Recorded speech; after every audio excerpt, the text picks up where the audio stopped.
The thing about comparing rates at Progressive.com is that by now you've heard a lot of ads about comparing rates at Progressive.com. We probably don't even need the words comparing rates anymore to remind you that seasoning steaks at Progressive.com is an easy way to save on car insurance, or that swimming in trousers helps you find the lowest rate. And that's the thing about foraging for truffles. You've heard a lot of ads about standing tiptoe on a cinder block. Compare rates and sing softly to a wounded field mouse and save at Progressive.com. Progressive Casualty Insurance Company and Affiliates. Comparison rates not available in all states or situations.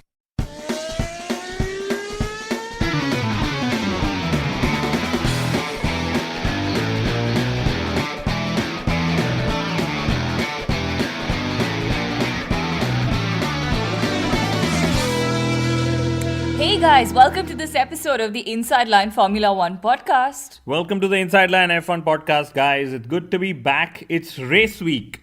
We actually have only 4 races remaining of the 2019 Formula One season. So sit back, enjoy it, because before we all know it, it's going to end.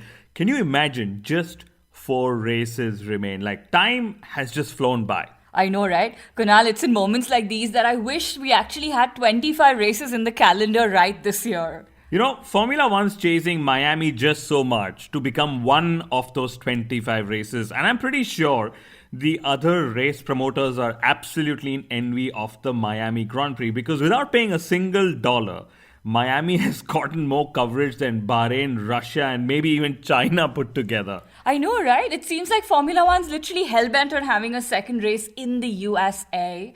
And in fact, they made a pre-announcement to host Miami in 2021 at the Hard Rock Stadium. Of course, the city of Miami is still to approve the Miami Grand Prix, so let's see what happens. Yes, so in this week's episode of the Inside Line F1 podcast, we applaud McLaren and Carlos Sainz's efforts in 2019. And we tell you the one thing that McLaren is missing in 2019. Yeah, you guys have like a couple of minutes to guess what that thing is, because we're going to talk about it. But we also talk about Daniel Ricciardo. Mithila, is there any way we can bring him back to Red Bull Racing? And I think it's also time we applaud Ferrari for being un-Ferrari-like with their drivers, for once. Closer to the end of the episode, we have Lucian with his Moments in Time section. The Mexico Grand Prix is ahead of us, and it's actually got a very illustrious history despite making a comeback to Formula One just recently. Whew, it's a very full episode, so much to talk about. Anyway, guys, a very happy Diwali to all our listeners in India and everywhere else who are celebrating this festival of lights. Happy Diwali, guys, and please remember to subscribe to us on iTunes, Audio Boom, Google Podcasts, Spotify, and everywhere else for your weekly dose of Formula One humor. Awesome. So Miami aside, Kunal, there is Mexico to talk about. Or will it be the Mexico Grand Prix? Max-ico. I should have seen that coming. Yes, Max Verstappen, he could score his first career hat-trick of wins if he wins in Mexico. And also, Mexico could be the 100th win for Mercedes in Formula One. No, I'm not drunk. I was just also going to say that... We know what you were doing before you got here. Anyway... Wait, one sec. But if you guys are tuning in after the Mexico Grand Prix is over, worry not. We speak about Mexico only for a couple of minutes, and then we move on to the current affairs of Formula One. Okay, and guys, if you think Kunal has been drinking before this episode, please let us know in the comments. Also, let us know what you think he's been drinking. Anyway, all week long, Kunal, I think we're going to keep hearing about how thin air is going to impact overall car performance in Mexico. And I'm told that Renault's smaller turbo actually gives it a benefit in Mexico. So that remains to be seen, though. Or so we all think. Because let's assume Renault has a benefit. I think McLaren are going to be better poised to exploit that benefit than Renault themselves. And however unexpected it may be so, I think a McLaren driver on the podium will make Formula One go absolutely mental. In fact, Kunal, I am cheering for Carlos Sainz to beat both Albon and Gasly to 6th place in the Drivers' Championship. And for McLaren to keep 4th place ahead of Renault. Of course, yes, why not? And this is exactly where Petrobras will feel the loss of their partnership. Or maybe Petrobras is quitting McLaren out of respect, because they're like, hey guys, we're a brand that is supposed to be a sponsor of the midfield teams, and McLaren is now on its way to becoming a top team again in Formula One. So maybe it's time to leave and, have a top oil company sponsor McLaren. I like the sound of that. Very gracious of them. Anyway, the gap between Renault and McLaren is 34 points, and like we know, only 4 races remain. Sainz said that McLaren, they're no longer the best of the rest. And I sort of agree, because it feels like McLaren have just broken away and now they have a tier of their own. I agree. And, I'm actually excited to see what becomes of McLaren in 2020 and then more importantly in 2021. And we said at the start of the episode, there's one thing that's missing in McLaren this season, and that is the cartoon series Toons that they've had for so many years. And it's a pity, really, because this time they've got the 2 perfect drivers to do a cartoon series on or with, call it as you may. Anyway, McLaren, bring back Toons. We'd love that. Yes, we know, Zach, you're listening. Yes. But former Red Bull Racing driver Robert Dornbos, if I have got the pronunciation correctly, he said that Max Verstappen will make up his mind for 2021 in the next 1 or 2 races time. I know that's a very early time frame, when it comes to thinking about 2021, especially given that the whole, new rules are yet to be announced and all of that. But the key thing that Dornbos said was that McLaren could be one of the teams that Max Verstappen could consider for his future. Yeah, of course, that's basically Don Boss's way of saying that he listens to our podcast and he loves what he hears. Hello, Robert. Hope you're doing well. Anyway, I think given Max Verstappen's age, experience and, longevity, a couple of years at McLaren isn't going to do him that much harm if it comes to it, but we shall see. Yeah, I mean, he's going to be 24 in 2021 with nearly 150 races of experience under his belt. And let's assume he goes to McLaren. That's because, Ferrari have clearly invested in Charles Leclerc, and we know Mercedes is going to back Lewis Hamilton for the next couple of years. And while he's waiting for those couple of years to see what Hamilton does, and if he ends up going to McLaren, he'll be like 26, at McLaren with 200 races under his belt, but just not winning a world championship. And I somehow get this feeling, and I really hope to be proved wrong next season itself, that Max Verstappen might just have to wait a bit longer to win his first world championship in Formula One. But Kunal, the one driver for whom a couple of years more of waiting could prove to be way too much is Daniel Ricciardo. I'm just imagining him at Renault for another year, and oh my god, that is very painful. Daniel Ricciardo is getting paid potloads to endure that very pain and to tell the world that he isn't feeling any of that pain. So that's a lot of money that's going down that pipeline. Yeah, in fact, wait, let's take a few minutes to just discuss Daniel Ricciardo's situation, both at Renault and in the courtroom. Daniel Ricciardo has negotiated a bad deal if his contract doesn't actually have an exit clause, because that's what he's been saying. And I would actually definitely recommend Daniel Ricciardo to take a leaf out of Nico Hülkenberg's career book of Formula One, because if you guys remember, in 2013, Hülkenberg went off to Sauber for a year, only to return to Force India the next season. And that's what Daniel Ricciardo needs to do. Admit that Renault was a mistake, and then do whatever it takes to go back to Red Bull Racing. And Red Bull Racing still has to announce their lineup for 2020. And Verstappen's been making all these noises that he and Red Bull Racing need a Ricciardo-like driver to push them forward and all of that. That would be interesting, right? Because Max Verstappen's actually, he's been saying, I want to have no say in my 2020 teammate. I don't care who it is. And then the next time he goes and says, I miss a Ricciardo kind of teammate. But sticking to Daniel Ricciardo, his bad deal just doesn't exist with Renault. It also exists with his former manager. Yeah, that guy got very famous thanks to the Netflix show, but I don't know his name. And I don't think Netflix paid him, but he got paid to do all the talking in favor of Renault and Ricciardo. But yes, I'm talking to the same guy. And Ricciardo's move to Renault and his driver-manager contract is a learning for young racers. It's so strange, right? I mean, you'd imagine or expect that someone like Ricciardo, who is so clean in his racing, to keep his management affairs absolutely clean too. But here he is. Exactly, right? Like, I don't remember seeing Ricciardo pull off even one silly, questionable move on track. But it seems like he's pulled a really bad one off it. And if you're a young driver listening and require assistance with contracts, you can reach out to us via our Facebook page and we'd be happy to help.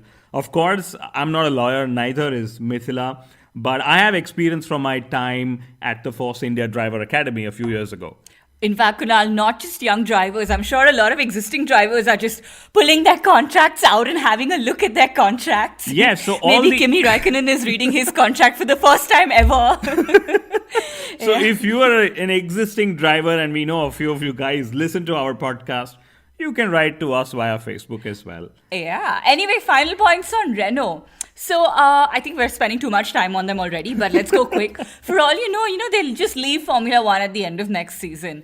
And Renault said that they won't miss having a customer team in 2020. I think that singular focus might actually help them. Yes, they also said that they're actually pleased with their engine development in 2019.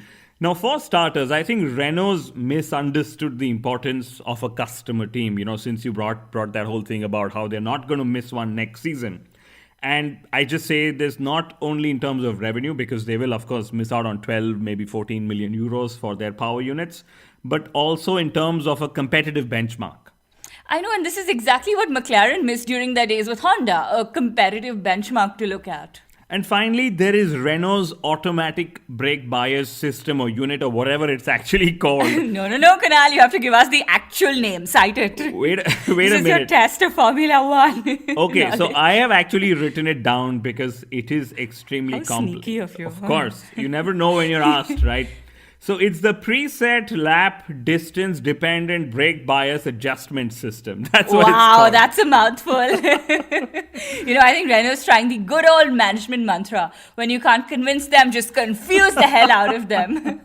If only Liberty Media could use a similar management style to get the new rules for 2021 approved. Kunal, I'll tell you what, they could just use Bernie Ecclestone. I mean, he's still a part of Formula One. That is a brilliant idea. And I think maybe at the United States Grand Prix, which is, I think, 2 Grand Prix from now, when Formula One will make some sort of announcements, because that is Liberty Media's home race.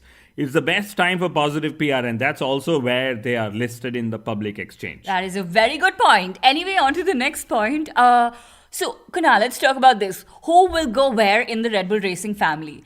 We will. So, Franz Tost said that they're going to announce their driver lineup for 2020 after Mexico. And he said that Kvyat and Gasly were promoted to Red Bull Racing a bit too early. Now, the strange part here is that Alexander Albon went to Red Bull Racing earlier than anyone else, Max Verstappen included. Let's remember, Max Verstappen had a full season and a few more races at Toro Rosso before he was promoted. And Albon's had, I think, 11 or 12 races, literally all the races up until 2019 summer. So I'm excited to see what actually happens and who falls in place where, because we of course know where Verstappen is going to be. And we also know that Charles Leclerc was pictured with a friend who was having a Red Bull. That, of course, went viral. That was pretty far-fetched. But anyway, at the moment, it seems like Albon will remain at Red Bull Racing in 2020.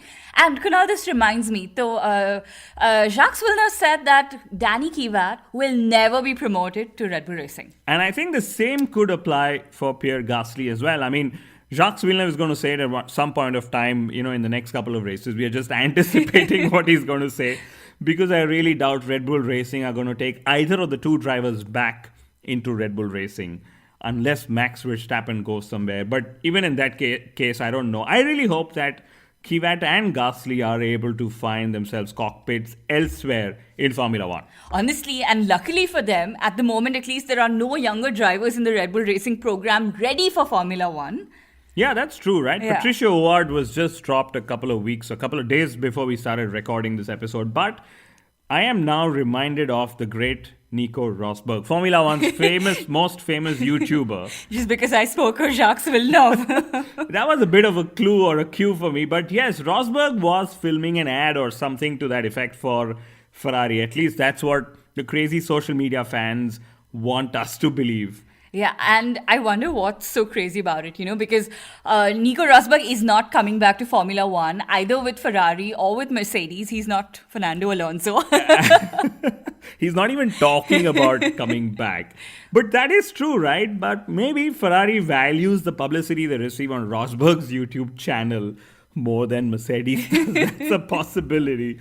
And I know that Nico Rosberg was an ambassador for Mercedes after winning and retiring in 2016. And I really wonder if that relationship still continues. Maybe it doesn't. Maybe Rosberg's post was about reminding Toto Wolff that he's still supposed to extend his ambassadorship contract for 2020. Yeah, and speaking of relationships, so I think the most discussed relationship in Mexico will be of the Ferrari drivers. It's like the story to follow in the second half of the season. Honestly, I think we need to applaud Ferrari for their un-Ferrari-like approach because, you know, their approach has cost them a few good races and results. Yes, we know that. But let's remember their current approach, which is also very neutral towards talent or experience, is actually the tougher stance for the team to maintain in terms of results and in terms of the team's history from before. Yeah, come to think of it, they could have just told Leclerc to support Vettel at all costs, given that Vettel is the senior driver in the team. True. Or they could have just told Vettel to support Leclerc because Leclerc's been the faster driver overall. That's also true. Yeah, and the point is that either approach would have caused more disharmony in the team, at least, you know, on one side of the garage. That is also true. I know everything I say is true. You know, but choosing the team over all else, especially in 2019, makes a lot of sense. But I really wonder how they're going to manage this in 2020. Of course, depending if Ferrari still remains as quick. But that's not the only place we're going to expect fireworks. We're going to expect fireworks in Mexico as well.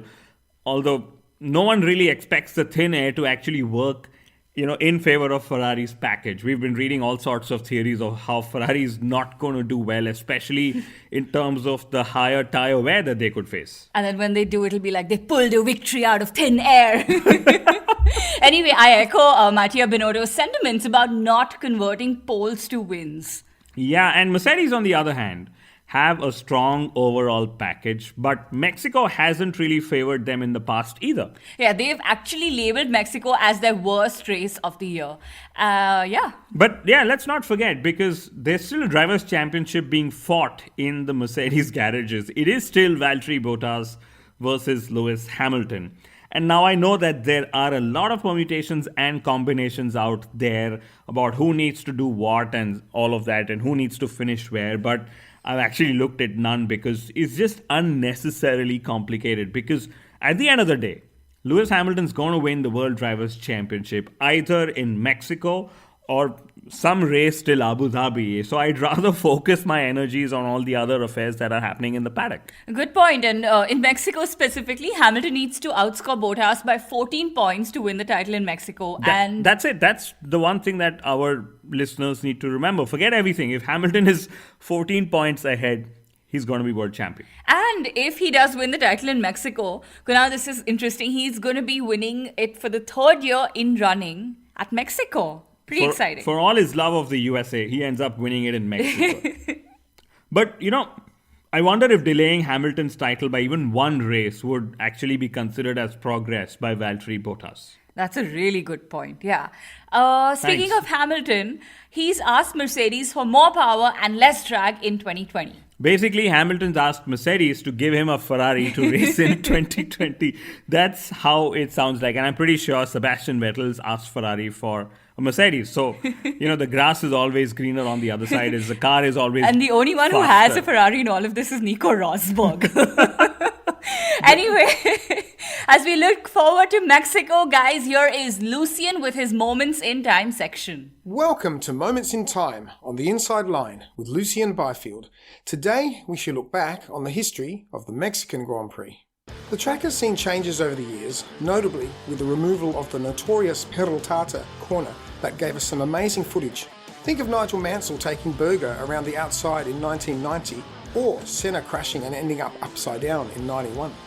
As for 1986, what a historic comeback it was, with Gerhard Berger interrupting the massive title fight between Prost, Piquet and Mansell by winning his and the Benettons' first ever race victory. That Mexican race was supposed to be a simple title win for Nigel Mansell, the hot favourite, but with an unsettled stomach, he was to fluff the start and finish a place outside of the one he needed to wrap up the title. Some of the historical and controversial moments include the 1970 race that saw officials face a massive crowd control problem with spectators rioting, sitting alongside the track and demanding a race, eventually getting one as Jackie Ickx won for Ferrari, while Jackie Stewart hit a stray dog on the circuit. One historical moment of significance was in 1965 when Richie Ginther won for Honda, the company's first ever win in Formula One. Smog, pollution and thin air, which affects turbo performance, has played a large part in the relative competitiveness of usually dominant teams. And in 1992, the air pollution hit an all-time high, which, along with politics, played a part in the race leaving the calendar again until 2015. There was a title decider in 1964 with John Surtees winning for Ferrari, and also Graham Hill won his second title for Lotus in 1968. 1987 was a cracker two-part aggregate race, which saw Mansell redeem himself from his 86 Gastro, but the 1990 race was one of the best we have seen. It was won by Prost driving for Ferrari after qualifying 13th, yet setting up the car so well and coming through while Berger and Mansell tangled late in the race. In 1991, Riccardo Patrese was to get the Williams-Renault package its first win of the season instead of Nigel Mansell in his second stint with the team. In 1988, Senna was trounced by Prost, but in '89 he got his revenge lapping the Professor to win the race. In 1992, Michael Schumacher got his first Formula One podium. We have seen 4 races in recent times, won by Nico Rosberg, Lewis Hamilton and Max Verstappen. Argy-bargy, podium disqualifications and on-track wheel banging have been just some of the action we have seen so far, and Lewis was a very lucky man to win in 2016, cutting the first corner so blatantly. Daniel Ricciardo was to get his last pole position in 2018. But in closing, yes, Nigel Mansell again, this time hosting the podium celebrations. He famously said in 2015, "Viva America!" to the crowd. Hilarious. Well, that's it for Moments in Time on the Inside Line with Lucien Byfield. Catch you next time. Thanks, Lucien. That is ever so good. And Sergio Perez's home race, I already know that he's going to have a new helmet. And his helmet is not going to be, banned or not going to be disallowed by the FIA because he's really popular out there. But guys, remember, Lucien's a professional musician from Australia and you can listen to his other music on Bandcamp. Great, thank you, Lucien. And Kunal, please tell us, what are your predictions for Mexico? I think more than any team or driver, the FIA needs to have a clean race in Mexico because since the summer break, they've strangely had some few issues every race or the other. So I really wish that we have a clean, controversy-free, error-free race from the FIA's perspective. I'm going to ask you again, who do you think will win on Sunday in Mexico? Please answer. I think it's going to be a Ferrari, but I'm not going to choose sides because I'm neutral like Mattia Binotto is. What do you think? Who's going to win this Sunday? I think it's going to be Bottas. And, I'd love to see him try and delay Hamilton's 6th title for as long as he can. Sure. I mean, that's great for Formula One as well. Yeah. Hey, by the way, we've been speaking about Formula One drivers and their alternate careers. And I had another one to add to the list, actually. So Bottas, he visited a rum shack between Japan and Mexico. And Kunal, that got me thinking about whether he'd follow Kimi Raikkonen and open up a bar someplace in Finland. Basically, when we visit Raikkonen's bar, we can also go visit Bottas's bar because it's going to be pretty cool with all his cool captions on the wall. I loved his, James, it's Valtteri radio message from Japan. But I have one for Romain Grosjean. The Haas driver said that the best way to fix the issue of missing out on the midfield action on television was to show the race in a split-screen format.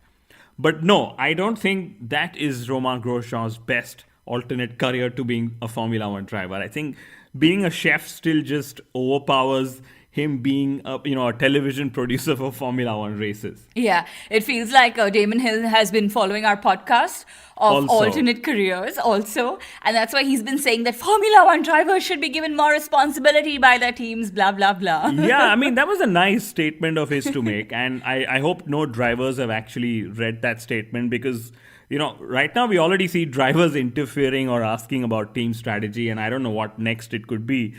But it's Damon Hill and he knows what he's talking. And this is Mithila and Kunal on the Inside Line F1 podcast. We sort of know what we talk about as well, especially when it comes to, I'd say we do. Yeah, different views of watching Formula One. So on that note, thank you so much for tuning in. We'll see you after Mexico. Adios. Bye-bye.